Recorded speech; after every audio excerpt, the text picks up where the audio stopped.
Welcome, welcome, welcome. Welcome all Mets fans, MLB fans. Wow, it has been a tumultuous 24 hours to say the least. And the Mets go with Bo. Bo ultimately says no to the Philadelphia Phillies. And the Mets ultimately get their man. They get the offensive weapon that they were looking to get for this offseason. And, they pretty much, I'm not going to say complete because they could get another bat, but they pretty much complete the reshaping of this team's lineup. But more importantly, they respond in a huge way from the, I don't want to say failure, but from the Kyle Tucker sweepstakes and the Dodgers just swooping in, coming from nowhere to get the deal done, paying an outrageous $60 million a year for Kyle Tucker. I had him valued at about 35. $40 million would have been my overpay. And when the Mets were at $50 million, I'm like, all right, we're going all in. Things are looking good. But truth be told, Dodgers snuck up at the last minute, gave him a ridiculous amount of money. And can you blame the guy? You give him money, you give him a chance to win, and you give him the easy way, and he goes to LA. So what did the Mets do? Did they panic? Did they cry? Did they run away? Did they throw the white flag? No, they don't. Just 12 hours later, they get the best bat on the free agency still available. They get Bo Bichette. But not only that, my favorite thing about this whole Bo Bichette signing is they literally rip him away from the Philadelphia Phillies. And I said before how this was going to work, how this was going to transpire. You were going to have Kyle Tucker sign first so that Cody Bellinger and Boris, they could capitalize on the losers of the sweepstakes and hopefully get his market going. And then the Phillies were hoping, praying that Bichette would sign before Kyle Tucker signed. Didn't happen, and basically Bichette, who didn't sign, so I'm not really sure how enamored he was with being in Philly. Saw this as a grand opportunity. The Mets utilized their number one asset. They dangled a bunch of money in front of them. Hey, you want to play in New York? 3 years, 42 mil a clip, a couple opt-outs. Very, I'll admit, very player-friendly contract. Very player-friendly contract. And they also gave him $5 million if he opts out after next year. But at the end of the day, there's not risk. There could be reward. It's about 2026. People worried about the future. That's what the farm is for. We're developing a lot of prospects. And this was my philosophy. You got to worry about the present and the future. The present and the future. And this Bo Bichette signing clearly indicates that the Mets are still going full bore for the 2026 season. The New York Mets, hey, the payroll is going to be high this year. The payroll is certainly going to be high. Doesn't matter. Not our money. The ticket prices that Met fans pay is high anyway. Steve Cohen, he wants to win this in the worst way. We still got to get past the Dodgers, but hey, anything can happen. Last year when the Dodgers were supposedly a juggernaut, they almost got slain by Bo Bichette and the Toronto Blue Jays. I love Bo Bichette. I really do. His defensive, issues we're going to have to deal with, and him going over to third base, I don't know. We've never seen him play there, so we will have to see how that really translates. But I'm excited. I'm going to take this as a very big positive, a great pivot move. And, to me, I just can't say anything bad about it. I really can't. Everybody, hello, everybody. Hopefully we're doing well. This is about the only positive that we have. My eyes are bad. BG, I see you're in here. Tan Man, Truman. Hopefully we are all doing well, enjoying our day so far. The thing is, I love the quick response. I love the aggressive move. I love the guy. I just love the player. You just brought in a 28-year-old guy who bats over 300, knock in 100 RBIs, get you 40 plus doubles, around 20 home runs. You know, this kid is in the prime of his career. This kid just took his team to the World Series last year. This is the perfect type of player to add to this lineup. He's a righty, you know. Hold on, my dog's crying. I'm gonna let her out. You gotta get up.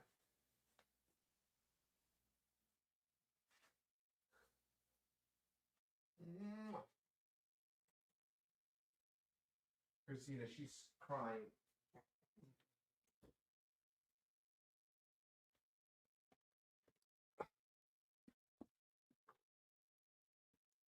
All right, so like I was saying, there's really not too much negative you can kind of take from this. Now you're hearing that, all right, where's Brett Baty going to play? Brett Baty is, some saying, is he going to be a casualty? Is he going to be somebody that you dangle in trade conversations? Me personally, unless it's for a top echelon player, unless you're getting a Tariq Skubal, I love Brett Baty. You got him 4 years left of control. Last 2 months, everything clicked. Guy batted 300, batted 340 in August. His swing, he was hitting balls harder the last 2 months than he has in his entire career. Things just clicked with Brett Baty. I think that is somebody you cannot trade away unless you are getting significant asset back. I mean, if you got to play him at first base, left field, Brett Baty's got a perfect attitude. I don't think he'll mind. And at the end of the day, you bring in as much talent as possible. That's what I've always said. Bring in talent. You know, you got Polanco. Maybe if things transpired a little bit differently, maybe you wouldn't have Polanco, but you signed him early on. Him playing first base DH.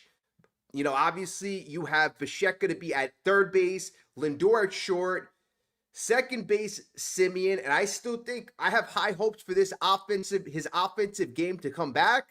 And now we got to focus a bit on the outfield. Obviously, Juan Soto is going to be there, right?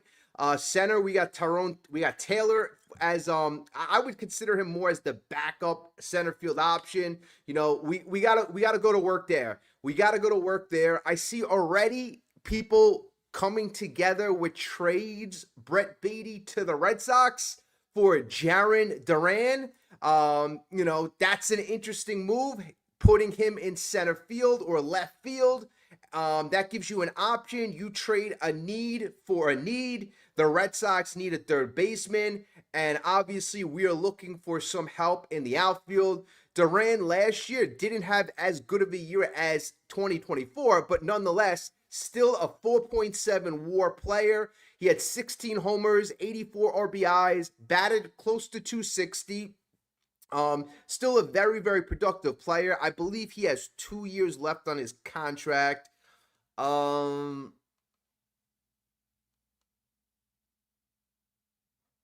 Oh, he's a free agent in 2029. So he has 3 years, 2026, 2027, 2028. And Brett Baty has 4. So, I mean, that's essentially almost a wash. Duran is going to be 29, and I believe Brett Baty's 25. So there is an age gap there, but you know, regardless, you are a win now team. So if you get a guy who's 29, that's right in his prime. But you know, you don't give Brett Baty away. If you make a trade, like I said, you got to really feel good about the return. This gives you more options. This gives you more flexibility. You know, again, I love this move. I certainly love this move.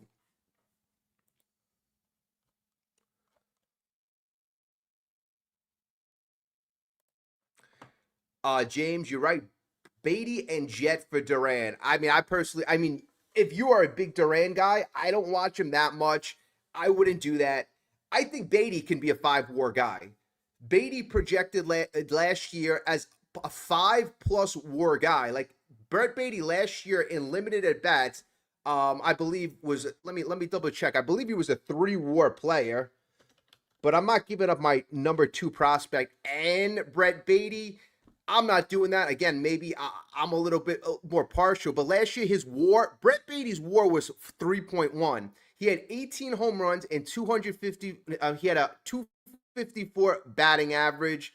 You give him 650 at bats, that's 30 plus home runs. That is close to a 5.5 WAR. Brett Baty, I want to see him play I want to at least give him 500 at bats. I want him to play a full season. Don't touch the kid. That's why I was hoping you get a position for him. It seems like now he's going to be bouncing all over the place. But still, if you can get him the at-bats, I think Brett Baty has the potential to be very, very special. The thing is, Brett Baty, it didn't translate until this year. This year, it clicked. What Brett Baty still needs is to be a bit more patient. He needs still a little more patient at the plate. But again, he's young. He's still young. And again, I saw a lot of growth last year. He was a 111 OPS plus, so 11 points better than the league average. But again, his last 2 months, August and September, is when something clicked. Is when he continued to hit. He hit 340 in August, and he hit about 270 in September, which is batting over 300 for 2 straight months, a third of the season. I like Brett Baty. I got to be getting a lot back. I got to be happy with my package that I'm getting back for Brett Baty.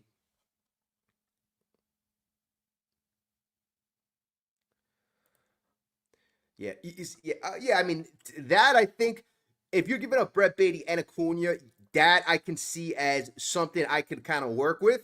I was just so excited. I was so excited. About like how everything was coming together and how everything was fitting. That's why Kyle Tucker and Cody Bellinger, you didn't really have to worry about mixing guys, putting everybody else at a plays. Vientos traded for Steven Kwan. I mean, that would fill. I don't know if they would do that straight up for Vientos. I'll be honest with you. The Indians asking price for Steven Kwan was a bit high. If they accepted that package, I'd do that in a heartbeat. Vientos for Steven Kwan. Yeah, that I just don't think the Indians would do.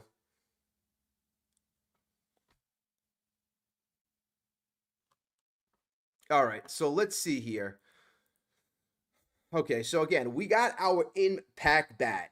That's what we needed. We needed our impact bat. We lost a lot of, might over the offseason, losing Pete Alonso, Brandon Nimmo, and you lost Jeff McNeil too. I mean, now you get back some punch.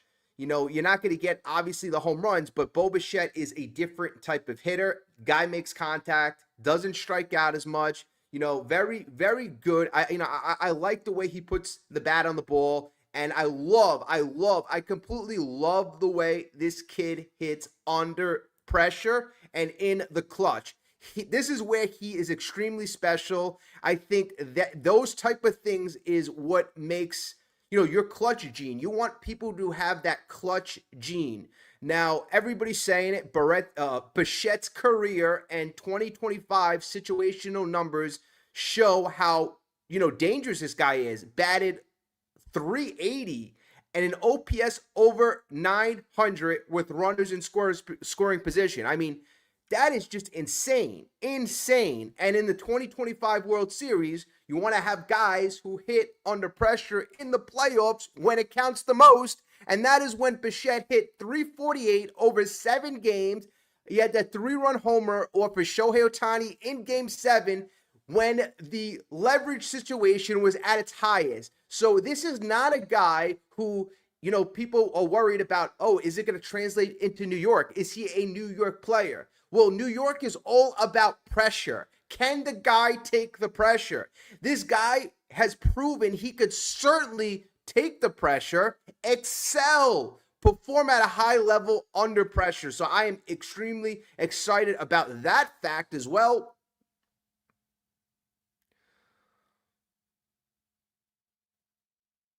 But again, there's really no downside. I mean, I'm looking at all the terms of the contract. I would have liked to see if we can lock him up for 3 years, no opt-outs. But again, you really had to strike while the iron was hot. You had to be extremely aggressive. And to be extremely aggressive and to have, you literally ripped them away from the Phillies, right? You ripped them away from the Phillies, so you had to make the contract look so player-friendly where he can't say no. And that's what I wanted us to do with Tucker, and I think we did. 55 mil over 4 years. and the Dodgers came out with a crazy contract. I mean, that is just an insane $60 million a year. But that's what you have to do. The Mets did it with Kyle Tucker. The Dodgers just went to an insane level. But again, they didn't cry. They turned around. They pivoted quickly, and they did a very player-friendly contract with Mr. Bo Bichette with those 2 opt-outs, $42 million a year. And again, taking this guy away from the Phillies, I said it a couple of weeks ago. I said this guy in that Phillies lineup would have been perfect. Perfect. You have Philadelphia with a great pitching staff.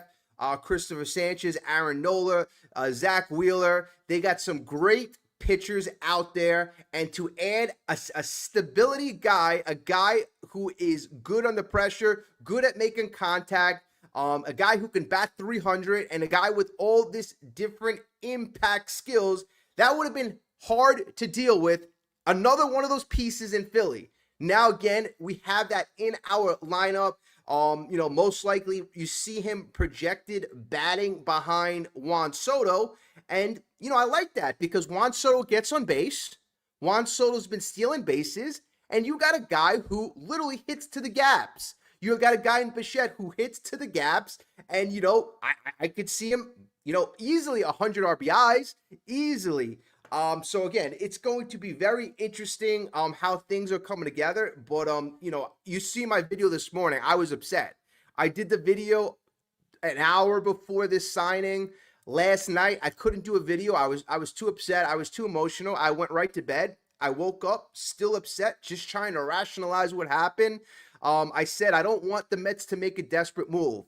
I don't want us to go out and overpay Cody Bellinger. I felt like the Yankees paying him 5 years, $150 million. That sounded like, all right, that's a good price. I didn't want us to turn around saying, here, 6-7 years, 200+ million. Wouldn't have made sense. Would have reeked of desperation. And, at that time, Bo Bichette was the best offensive weapon. The Mets certainly felt the same way. And this is this is what happened. So I'm glad that the Mets didn't go the desperate route. Although some could say this sounds desperate, but the Mets, this is at worst a 1-year contract, $42 million. Let's just say, hey, and then even that, if that's the case, if it's a 1-year contract and Bo Bichette jets after this year, that means he had a great year. That means we got to have one of his great years of his prime, and we paid up to get it. So again, that's not even that bad of a thing as well.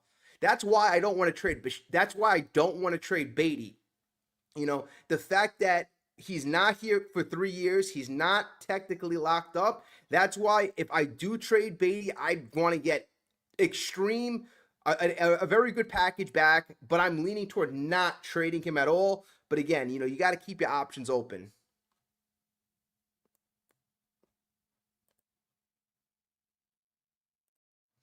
Get Steven Kwan before the Dodgers do. You know what? The Dodgers right now, I mean, the first time I actually kind of thought that, everybody's been saying the Dodgers have been breaking baseball. Everybody's been saying it ever since they got Ohtani. And they got Ohtani 2 years ago coming off of a 100-win season. So they didn't really need Ohtani even when they were 2 years ago. They had Freeman. They had Betts. They had a great farm system. But again, they got Ohtani, Yamamoto, Glasnow, Snell, Diaz. I mean, the list goes on and on and on. I mean, I'm thinking of, what are the Dodgers thinking? Like, do they think that they needed to do this move? I mean, were they insecure? Did they think, hey, if we don't do this move, we're not going to win the World Series? I mean, I had to think so. I 2 nights ago, I said, hey, if the Mets get Kyle Tucker, Juan Soto, obviously Francisco Lindor, got a bunch of great young kids, great young pitching coming up, and then we could still go out and get a Peralta, go out, get a Skubal. I mean, that would be pie in the sky. But I think the Dodgers were a bit, they have a bit foresight. They were able to see, hey, if the Mets get Soto, Tucker, Lindor, got a great young core, they got some great pitching, and they got the money and the resources. I mean, the Dodgers are awful good at blocking everybody else in terms of their competition from getting any type of positive traction. And, that's part of the game as well. I mean, the Yankees back in the day, hey, I remember players who were interested in going with the Red Sox, going with the Yankees. That was always part of the thing. I remember Bernie Williams, he was interested in signing with the Red Sox. All right, Yankees re-signed him. So, that's also part of it. Making yourself better, but you also making sure your competition doesn't get better. And that's why I extra loved this signing, grabbing Bichette from the Phillies. Robert, you need pitching. I 100% agree. I believe the Mets agree. I initially said early in the offseason, probably beginning of November, I said the Mets are going to have a $400 million payroll. They're going to move heaven and earth because they're a win now team. You got Lindor 32. You just traded for Simeon 35, Polanco 33. They're in win now mode. The biggest screw up of the offseason, I'm going to say it, I'm going to still say it. A lot of people say it, it's the Diaz misstep during that signing. But, there was a large gap in the middle of this offseason up until probably this morning where everybody wasn't sure if the Mets were going to spend. Well, I think that question is going out the window, and I think the Mets right now, there is no limit. I think the Dodgers have lit a fire under Steve Cohen and this organization. Almost reminds me of, I believe it was 2022, 2023, when the Mets were trying to negotiate with Steven Matz, and Steven Matz played some games and ended up signing with the Cardinals, and then we had a whole slew of signings, and then we just started spending money when we were trying to be a little economical. I think now this Dodgers move kind of said, you know what? The gloves are off. The gloves are off. We are going to investigate, do anything we can to, elevate this team. Now again, pitching, I 100% agree. We've had opportunities up until now. We didn't go with any of the opportunities. Ranger Suarez, apparently our contract offer wasn't as high. Amai that signed, the Japanese sensation, we apparently didn't think he was worth the money. Dylan Cease signed early. So a lot of guys came off the board.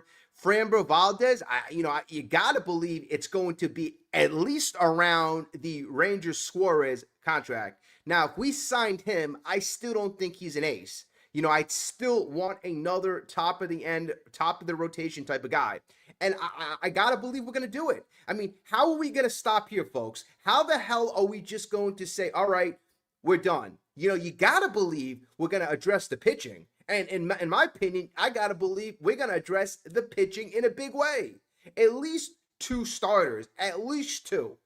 You gotta. I mean, you're competing with the Dodgers right now.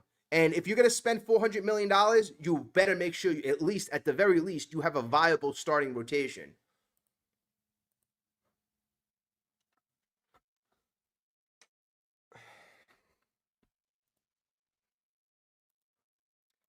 Let me see what the depth, I'm going to bring up the depth chart right now.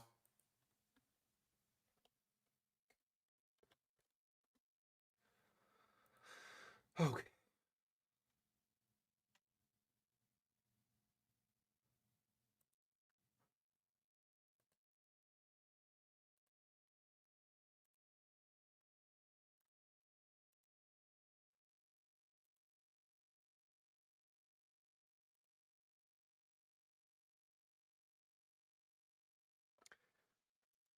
All right. Sorry, this is kind of small, but this is not, this is not a rotation you can go into the season with. It's certainly not. It is certainly not. Too many question marks, and on the depth rotation, I don't even see Kodai Senga here. I don't know why he's left off. But so you got Kodai Sanger, David Peterson, Clay Holmes, Nolan McLean, Jonah Tong, Sean Mania, and Brandon Sproat. So there is way too much uncertainty here. Um, Way too much. I mean, Nolan McLean, I mean, the good thing is you got to remember we're going to have him for a full season. So that's one pitcher that hopefully you don't got to worry about. I mean, everybody's penciling him like he's going to be an ace, but it's really going to be his first full year. So, I mean, just to take the pressure off of him, I'd like to slot him in as a number 3. That means if you got a Framber Valdez, he would be your number 2. And then we still need an ace. We still need an ace. Then you would have the David Peterson, which slot in as your number 4. And then you have, some of the rookies and Sean Manaea to fight it out for the 5th spot in the rotation. I know when you signed Manaea, you thought that the guy was going to be a top-end guy, but to me, that was silly. The guy's got a career 4+ ERA. So thinking that was flawed thinking. But, this is what I'm thinking. I'm thinking Nolan McLean's your 3. You get a Framber, your 2. And then you still got to get a 1. And then everybody else slots in behind that. And, that might be asking for a lot for some people. But aren't we trying to win the World Series? Aren't we trying to compete with the best of the best? So that's where we are. That's how far we are from, I think being where we need to be. That's at the very bottom. I mean, the Dodgers would want to solidify, all 5 positions in their rotation. That means they'd probably have Nolan McLean, and then everybody else, they'd upgrade. I'm not asking for that. I'm not. I go with a David Peterson as my number 4. I go with a Sean Manaea as my number 5. Kodai Senga, unfortunately, folks, I can't trust Kodai Senga. If he proves that he's worthy of a rotation spot and he can be effective, then we'll go from there. But, I'm not going to make past mistakes. Last year, relying on Kodai Senga as the top of the rotation guy, mistake. Relying on Sean Manaea as the top of the rotation guy, mistake. Not making the same mistake 2 years in a row. I'm just not. So I'm hoping David Stearns is along those lines. It sounded like he was when he addressed Kodai Senga in some of his past press conferences, saying we don't know what to expect from him. So again, there's a lot of work to do still. You got to probably address the outfield situation and then 2 big additions in the starting rotation.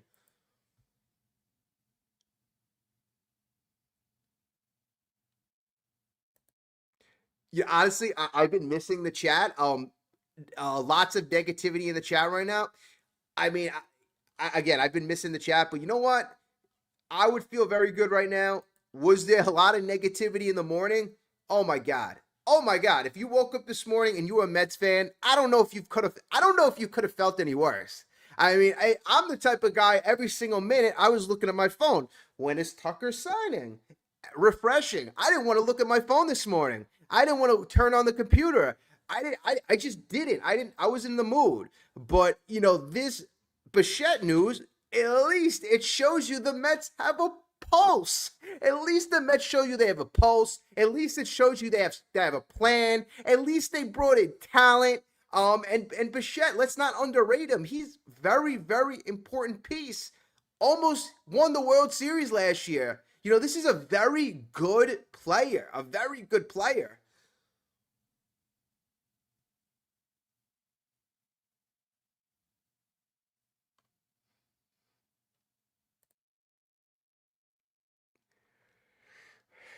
With my pie in the sky thinking, Robert, I'll say this.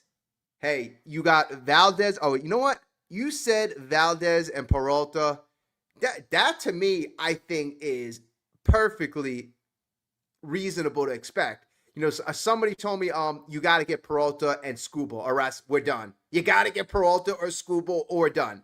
I mean, I love Peralta and Skubal. I would love that. I mean, that I don't think, unless you give up a large part of your farm and give the guy 400+ million, it's a little hard to imagine right now. When waking up, the other option I heard too is Skubal is going to be the next addition to the Dodgers team.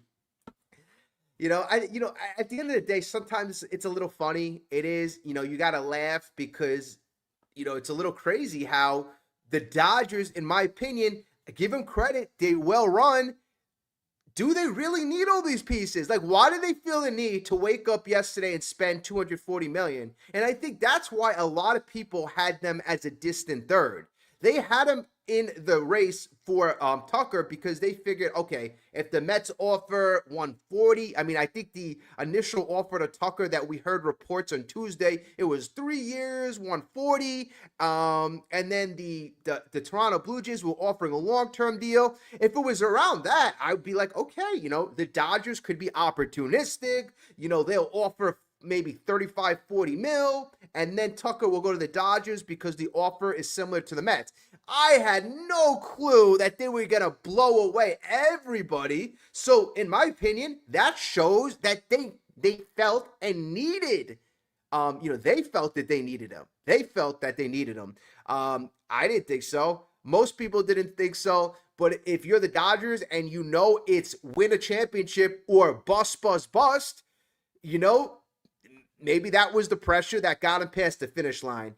Not also to throw. You got to spend money to make money. The Dodgers in 2023 made around $580 million after they purchased Shohei Ohtani and spent all that money. They made close to $800 million, and I think that's the low number. Some people have them making over $1 billion. So they made close to $1 billion in 2024 and 2025 after getting Ohtani, after winning the World Series, and that just shows you that if you spend the money and you run your organization the right way, there is a tremendous opportunity to make money. The Toronto Blue Jays saw it last year. Now, Stearns in the last couple of years, we spent a lot of money last year on Soto, but we just needed so much more. We needed so much more. And, this year, hopefully spending the money in the right spot. Polanco, I was a little iffy on, but again, I've kind of warmed up to Polanco. Bichette, I like that move.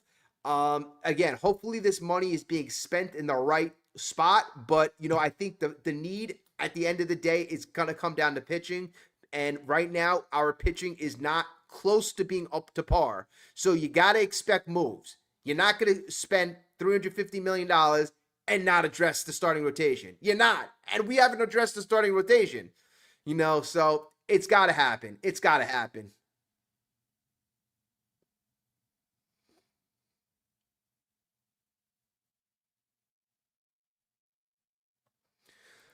Okay, good. You know what? Let me get to some of your comments too, because I know some people are making some great commentary, and let's address that. So, and I didn't read this comment yet, but I know BG, you always write some good stuff. You are content with the GM saying he was all about run prevention and moving on to make that better, and then bringing in guys that produce less and had worse defense. So, okay, that's a very good point. That is a very good point.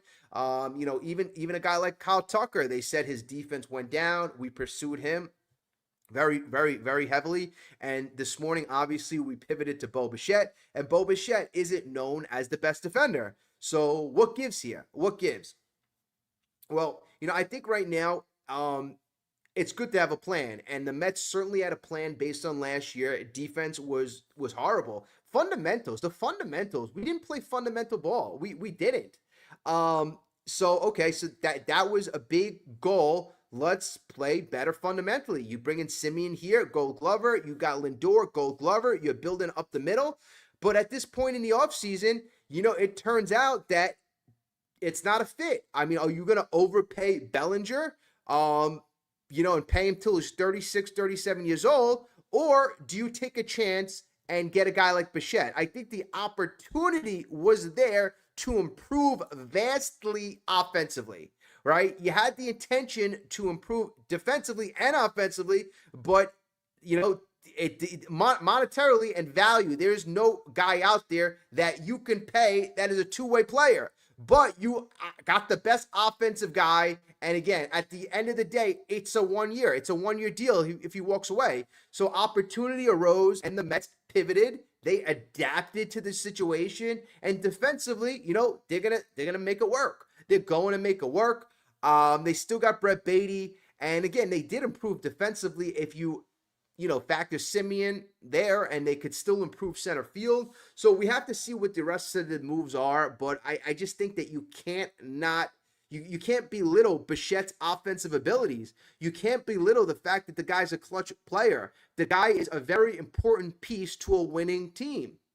So we're just going to have to take the guy with some of the flaws. There's not a lot of perfect players out there. There's really not.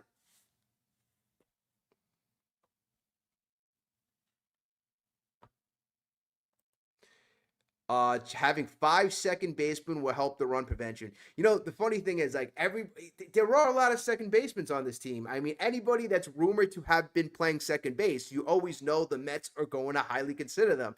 That's been like almost a very interesting phenomenon. But if you really look at it, a lot of the Mets infield, everybody's been a shortstop. You got Bichette, former shortstop, Simeon, former shortstop, Lindor, obviously a shortstop. I mean, okay, we don't know how good Bichette's going to be technically at the hot corner. His metrics don't jump out at you. It's not like he's got a rocket of an arm. His range isn't the best. But, a lot of times when guys get older, they put him at third base. So him being 28, it might not be as bad as one would think. You don't have to move as much at third base that as shortstop. You have to be a bit more reactionary at the hot corner.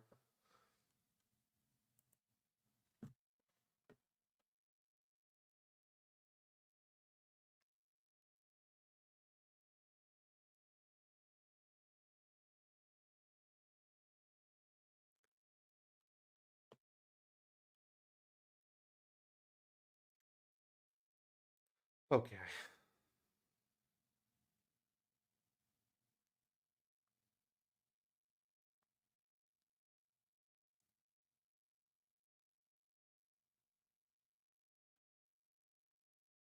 Okay, so I'm just looking at his career numbers, and Bichette can clearly mash. He's got a career, and I didn't realize it was this high. His career average is 294, almost a 300 hitter in this day and age.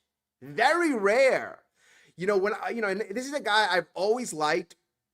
A couple of years ago, I know Guerrero was on the team, but I always thought he was the heart and the soul of that team. Always looked like he was having fun out there. But a career 294 hitter, almost 340 on base, 469 slug, 121 OPS plus, so 21 points better than the league average, and it's a short-term commitment. So what is the negative? What is the negative? I know, there were other better fits. You could argue Bellinger, but the guy wants 200 plus million. You could argue Tucker, but he wanted more than 60 mil a year. I mean, like, if the other options aren't reasonable, and if the other options don't want to come here, it is what it is. You got to remember, the Mets are one of 30 teams in Major League Baseball. There's 29 other teams, or maybe not 29. There's a lot of teams that aren't aggressive. Maybe we should be lucky that there's only 4 or 5 teams that are aggressive every year. But there is competition. And the Mets came out of nowhere. Like, all the moves the Mets have done and been successful at, they've come out of nowhere. Like, I kind of had a very pit on the bottom of my stomach when it was coming out 3 days ago that, the Mets are offering 50 plus mil. It went from 3 years to 4 years. I'm like, wow, all these details are coming out. It sounds like those details are coming out to force the other teams to do something more, to do something better, or to let the other teams know, hey, this is where the Mets are. Come on, let's do something. So that's why I was a little, nervous. Usually, when teams, are going to get a deal done, a lot of that information is not really, made public. It's not really made public. That's why, the Phillies deal, you didn't really hear the Mets involved with the Phillies. Came out of nowhere. You heard the Phillies were trying to do 7 years, and it ended up not being with Bichette went with. But again, like, I just did not feel good when I heard the Mets numbers. Every single day it was being reported, okay, the Mets just brought him up to, over 200 million. I'm like, okay, this is being fed to another team just so that they can boost their offer. Okay, so we got the combination of Jorge Polanco, Marcus Simeon, Bo Bichette, and it looks like we've not technically, but we're trying our best to have replacing Alonso, Nimmo, and McNeil.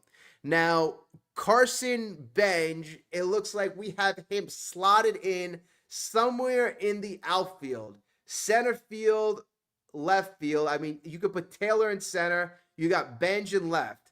Now I love Benj. I think, and the Mets love him. I mean, they rave about him. His minor league numbers are very, very impressive for a young kid.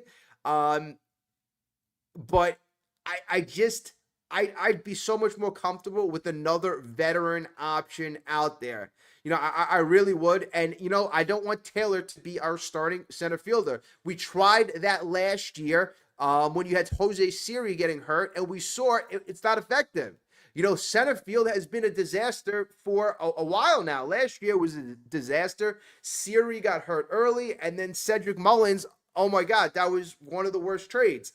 So again, we need to improve the center field position. And again, I don't want to put that much pressure. If he could play the position, all right, let him ease into it. Left field, then go to center. But I like to have the kid ease into it, just like I want Nolan McLean. I want him in the rotation, but I don't want him to be the ace from day one. I mean, that makes no sense. I mean, if that's the way the Mets are going to start the season, you're telling me you're not serious about being a serious playoff contender. That's not what serious playoff contenders do. The Dodgers have shown you if they have a weakness, they address it. And the Mets have weaknesses. Hopefully they'll address them. I have confidence that they will.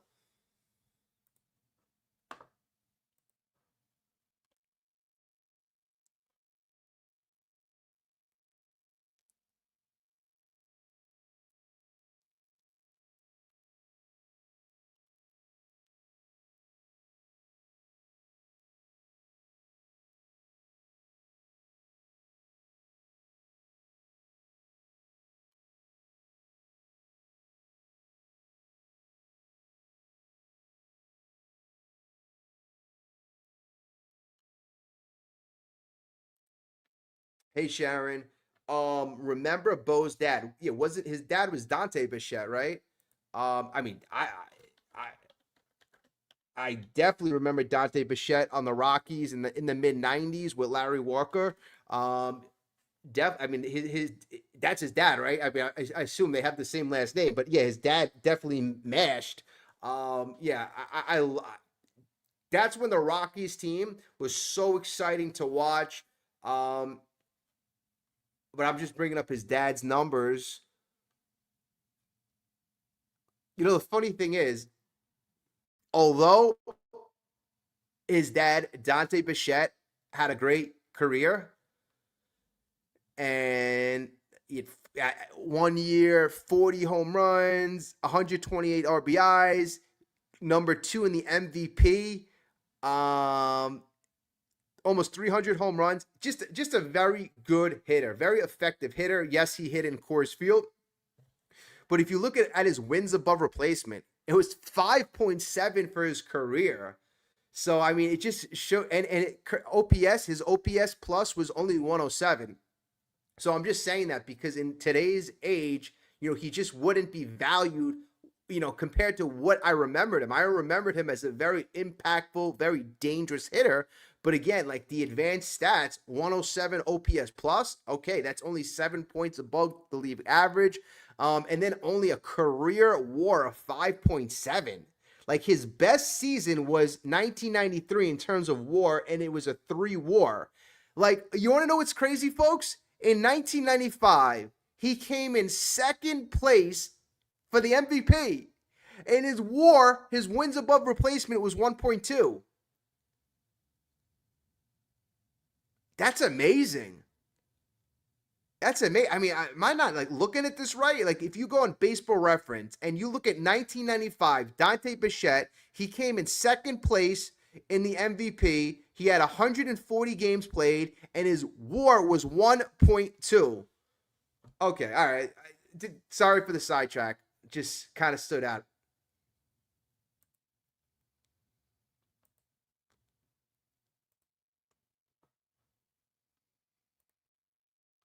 All right, but back to the question. Yes, I remember the dad.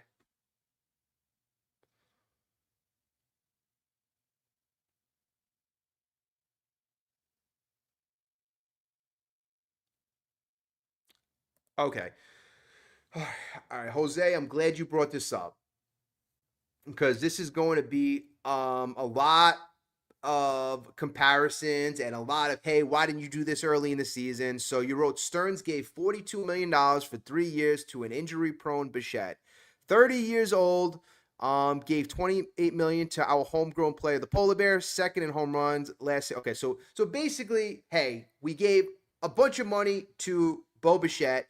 Why not give more money to our homegrown guy who's been effective here, very successful year last year, guy number one home run, career home run with the Mets. So yeah, that's going to be a huge question, a huge question. And right now, you know, I'm wondering, 30 mil. The Orioles gave him a little over 30 mil. I mean, I'm kind of wondering the same thing. I would have signed Pete Alonso, and you would have think that you could have done both. I mean, if you would have done this, like you're telling me Kyle Tucker, you were willing to give over 200 million. Technically, you could have give Pete around 150. I think you would have took that, and then you give Bichette 125. That's the same amount you were giving Kyle Tucker, and that's the same amount you were giving Kyle Tucker, and you could have got two players back. So I mean, again, those are good questions. And as you can see, I'm a big polar bear fan. I'm a big polar bear fan.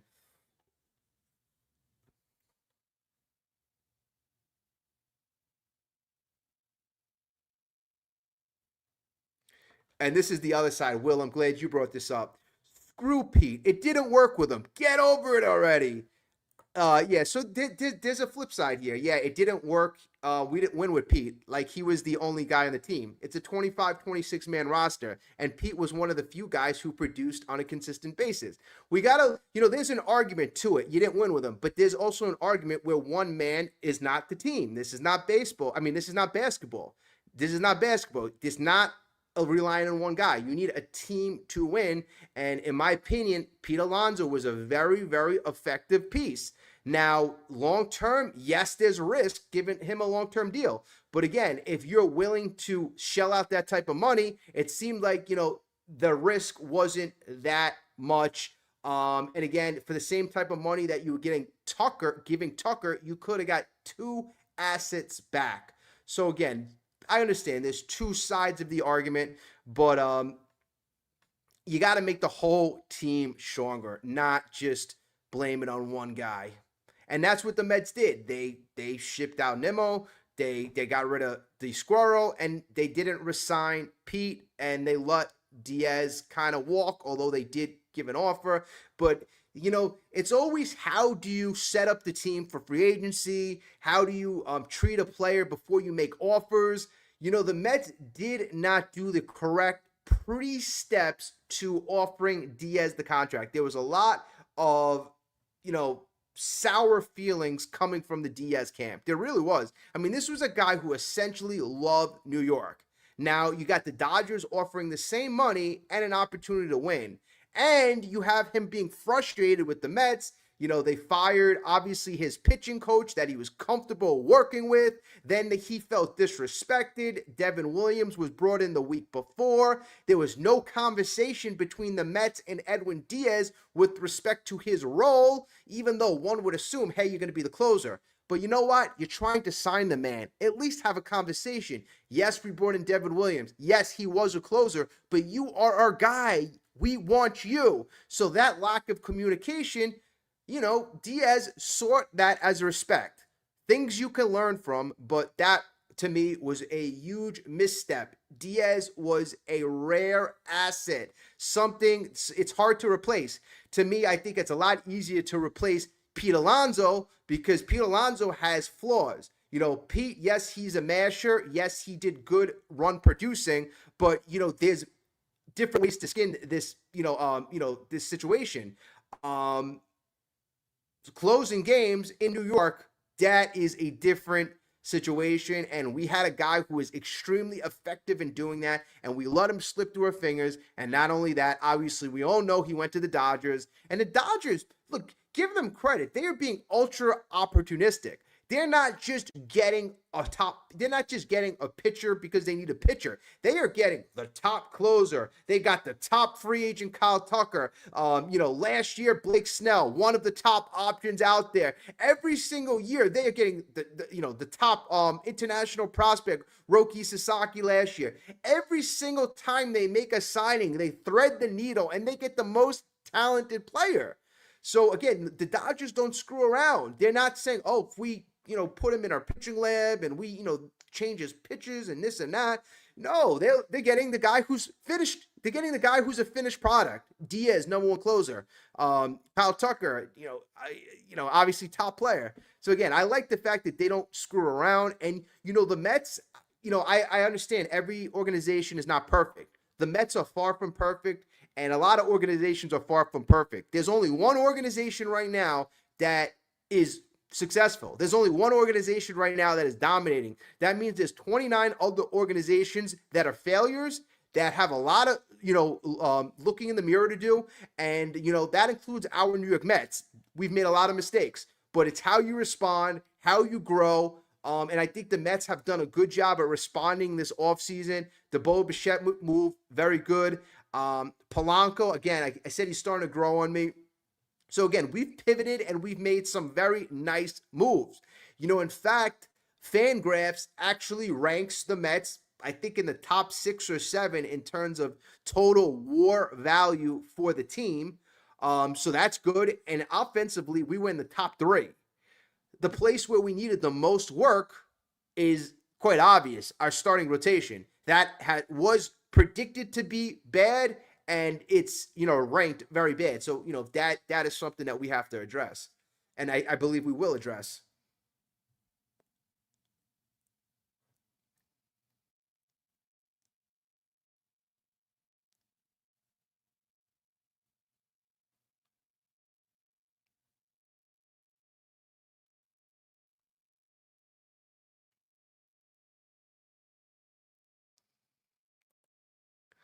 NYC trade Lindor. I heard a lot of that, and especially in the last 24 hours. A lot of people saying, "Hey, the Dodgers." You want to know why I heard a lot of that, and I was rationalizing that when I was thinking this morning. Lindor's 32. Everybody said the Dodgers are going to win this year. All right. I mean, you got to play out the season. We heard that last year, and they almost lost. They still won, but they almost lost. But Lindor's 32. Next year, we might have a lockout. That's Lindor's 33, age 33 season. So there is a world where if we don't win this year, next time Lindor's on the field is in 2028 when he's 34, going on 35. So, although I would not want to trade Lindor, there is a thought process out there that, makes somewhat sense.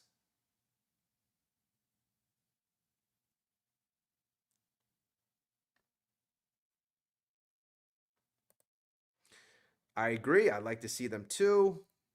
Pete isn't a leader. I kind of agree. He wasn't the best leader, but still very productive player. Jose, I know I can't get over it. My favorite Mets last few years, never on the news for bad reason. Plays every day. Not the best defender. I get it, but that power will be missed. I agree. The guy, one of the biggest things about Pete Alonso, besides the power, was the guy played every day. I'll say that. The guy was very reliable. In this day and age, that reliability and that durability is very underrated.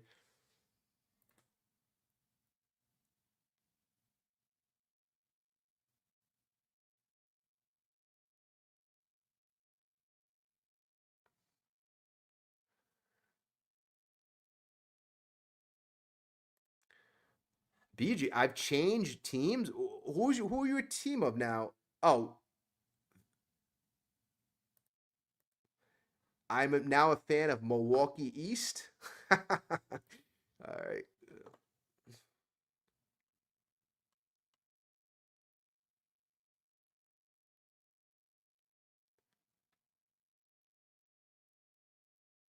I'm just like reading some of the comments because for some reason, like they just didn't come up, and now they're starting to come up. All right, so let's see this. Nesty. Uncle Stevie just wants to start over with new players, have a new core while we wait for the next generation of homegrown Mets come to the fruition. Probably why they are given 3-year deals. Like, I do think right now there is, we'll know more in the future. The Mets right now, I believe there is reasoning why they're doing the 3, 4-year deals. In fact, even like the Soto contract that they gave the now Soto's technically has a 4-year deal, and then he has the ability to opt out. So even his deal is ending around that 3, 4 year mark. Like the Mets, all their deals are 3, 4 years out. So yeah, I mean, obviously they're trying to develop the young kids right now. Hopefully, in 3 or 4 years, they will have a whole crop of superstars. I'm hoping. I mean, the pitching they have some good pitching prospects, promising young arms. You know, Jonathan, last year we saw a little bit of him. I mean, he's a guy that's been developing different pitches over the offseason. He's got that nice fastball, the Vulcan changeup, but besides that, his slider, curveball needed a little bit tweaking. But that's a very talented arm. Nolan McLean showed you that he's a little more ahead of the game. Brandon Sproat, I think he's going to surprise people. Some people are saying he's only going to be a number 4. I think this kid has a little more potential than that. But again, those are just 3 players. The Mets have 16, I think 15, 16 pitchers in their top 30 of their top 30 prospects. So they're showing you that is what they're targeting. That is what they're focusing on. They're focusing on pitching, pitching, pitching, and more pitching. Stearns was asked in his post-game or postseason press conference, what is part of the plan? What are you going to do? Are you going to trade for pitching? And he didn't answer that question, but he did say we're going to develop pitching, pitching, and pitching. So again, it looks like we're doing that, but I still feel we're going to make trades. We're going to make trades. What are the level of trades? I think we're still going to make that big trade.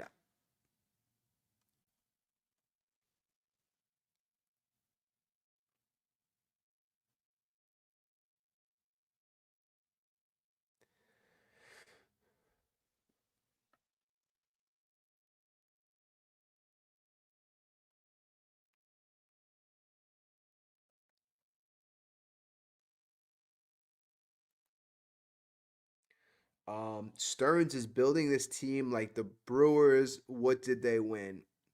Well, I mean, the Brewers, imagine the Brewers had resources. Imagine the Brewers had money. Imagine the Brewers are close to a 95-win team and they could go out there and buy the big free agent and or get the big pitching arm. The Brewers didn't have that ability, but they had a great young core.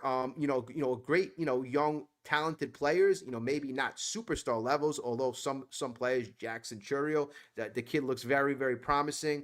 They got some great young pitchers coming up. So they got very talented all-around team, and I think if they were able to sprinkle in stars around those players, they could have taken it to the next level. They just didn't have the money. They just didn't have the resources. Now the Mets are doing it a little backwards. They're spending the money on the field and they're developing the kids in the farm. And the thought is, hopefully, in the next couple of years, we will have all those talent come up and we won't have to spend as much. Because all these kids obviously have 6 years before they become free agents. So that is the thought process. That is the hope. And, you could see, like, what can you judge right now? You can only judge what we see. I'm not Stearns. Cohen has owned this team 5 years. Stearns has been a president of this team for only 2 years. But in 2 years, our farm system has went from middle of the pack to top 4, top 5. Some people at ESPN had our farm ranked 1. So there are more and more publications giving this farm system its props. And that's just in such a short time since Stearns took the reins of this organization. So I got to say, in terms of building talent from below in the farm system, Stearns is doing a good job. That's been his best asset right now. That's been his best way where he's been performing.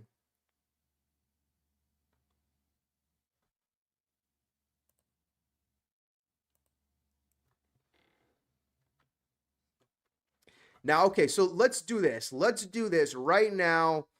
The Mets obviously might need a little more additional help in the outfield, and some people, are saying trade Brett Beatty. How many people right now, and if you want to leave your comment, how many people would do this trade? And there might be more around it. You might have to give up more, but would you do Jaron Duran for Brett Beatty? Would you do that trade? We said it about a half hour ago, but like I just trying to see right now, is it a go or a no go?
Okay, so Bo Bichette, I just brought up his baseball savant because I haven't really looked at it that much. I've looked at his baseball reference, his year by year, but in terms of what he does well, I never really thought Bo Bichette was a legitimate option. I never thought of him as an option until this morning.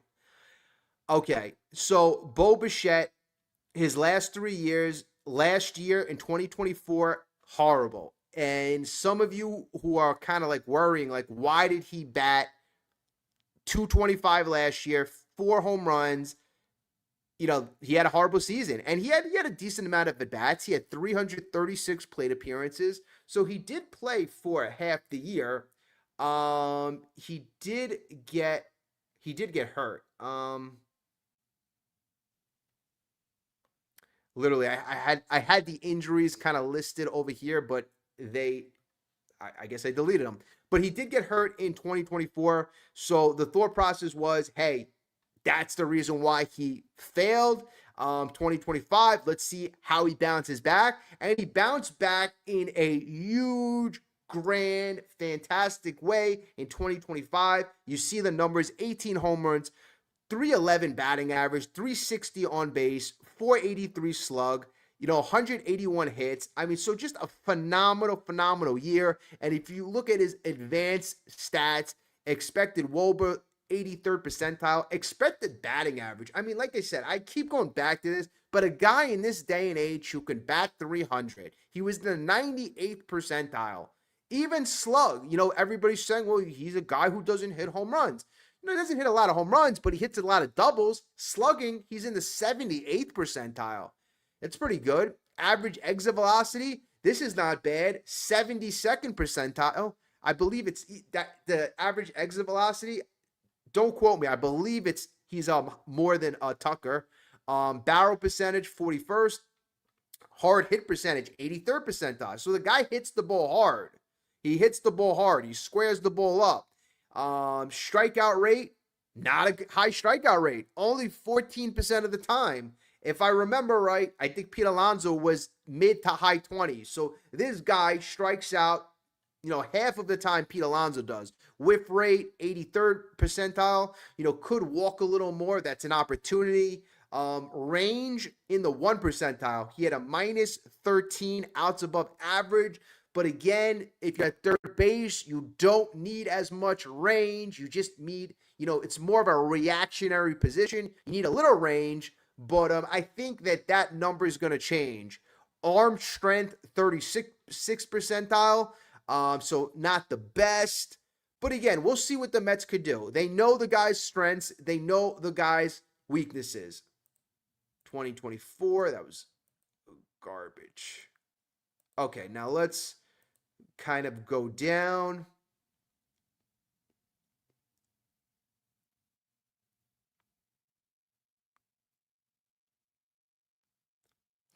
I mean, even like I'm looking at his exit velocity.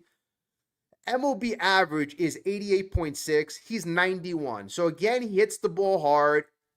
Last year, his max player exit velocity is 115.5. So that is very hard. A guy like Kyle Tucker's career max exit velocity is a little over 111.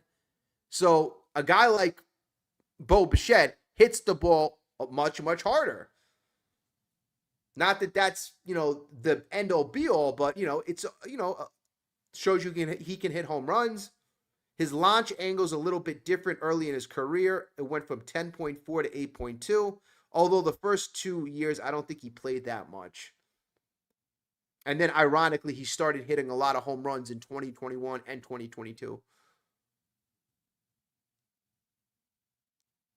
Now, this is what I wanted to show you. This is what I like. This is what I want to show you. So, a lot of times you want to figure out, is a player a fastball hitter? Is he a breaking ball hitter? Does he struggle with the off speed? Now, look at this. Look at this, folks. This is crazy. This is insane. Off of the fastball, 300 at bats, batted 307. Off of the breaking ball, he had 213 at bats. Very good sample size. Batted 315. Off speed. You want to get him out with the off speed? Can't do that either. Batted 320. Folks, he is a complete hitter. Off speed, breaking ball, curveballs. You don't have to worry. This kid can hit it all. So that's what I really, really like when you break down his approach, when you break down his weaknesses. Doesn't have a lot of weaknesses, puts a lot of contact on the ball. And look at this. This is also something that's pretty interesting. A lot of guys tend to pull the ball. I've always said good players go with the pitch up the middle, all the way. He pulls the ball less than going the other way. He goes up the middle the most. And that's probably why his home run numbers aren't as high, because we all know parks are deepest to center field.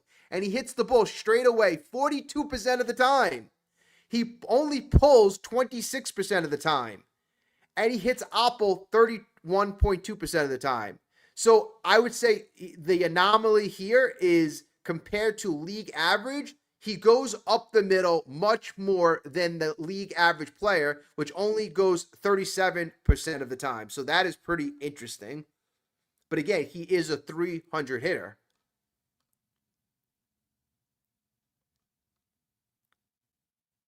Now, this is what I want to show you, folks. This is what I want to show you, and okay.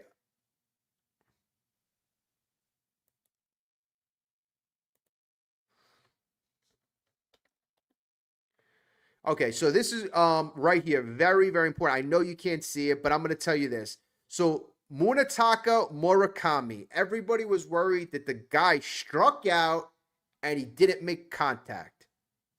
Bo Bichette, quite the opposite. Doesn't strike out as much, and he makes contact. Now, his zone contact, he makes contact when the ball's in the strike zone almost 90% of the time. Almost 90% of the time. Whereas a Munetaka Murakami only made contact 72% of the time. So again, this is another stat that shows you this guy puts bat on ball. So again, this is why I'm very happy with this addition.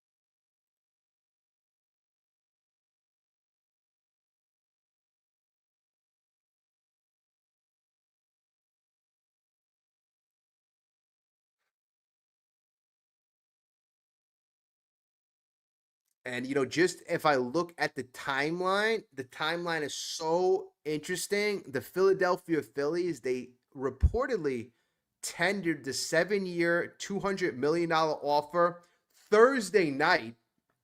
Thursday night.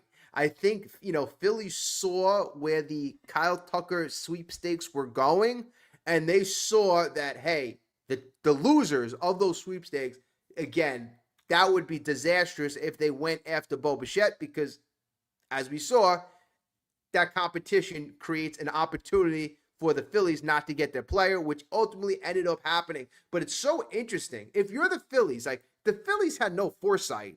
The Phillies had no foresight. If they made their offer, the same exact night, Kyle Tucker had to make his decision. I mean, you know, honestly, you got to have a little foresight, and that is really probably one of the reasons why they didn't get Bo Bichette.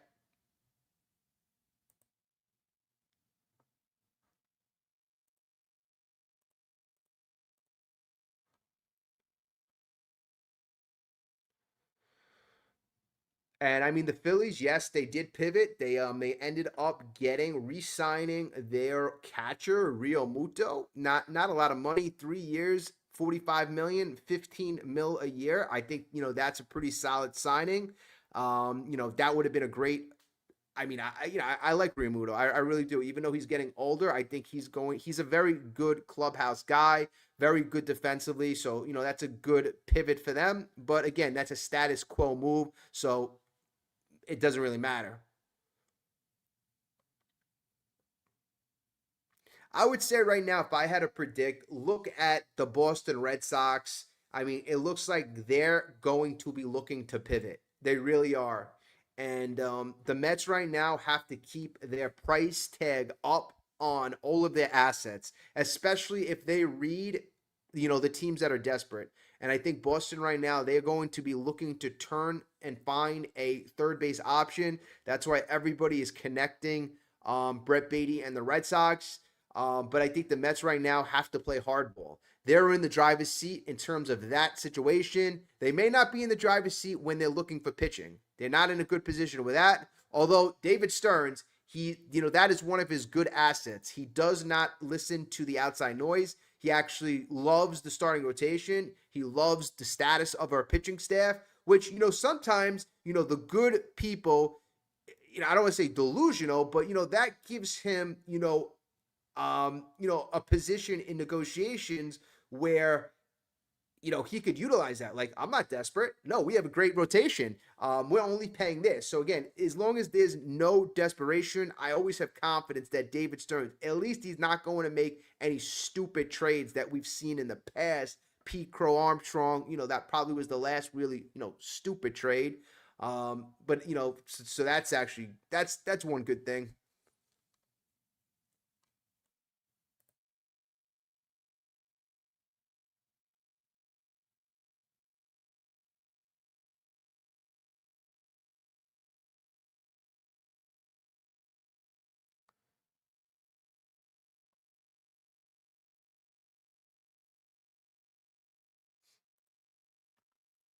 PCA will be a fourth outfielder.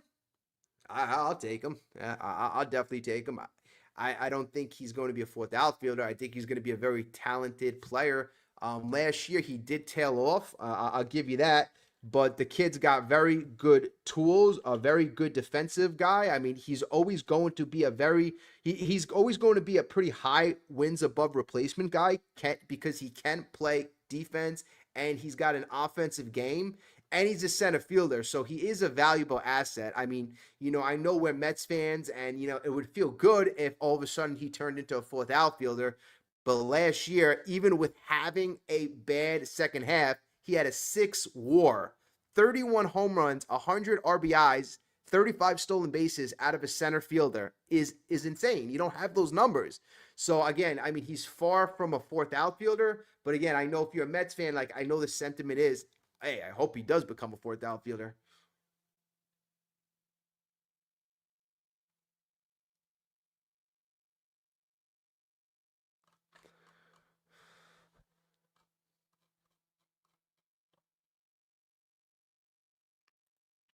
Finally, you guys get someone good, Ozzy. I mean, I thought I Juan Soto, we missed him. We signed him a little over a year ago. I consider him a little good.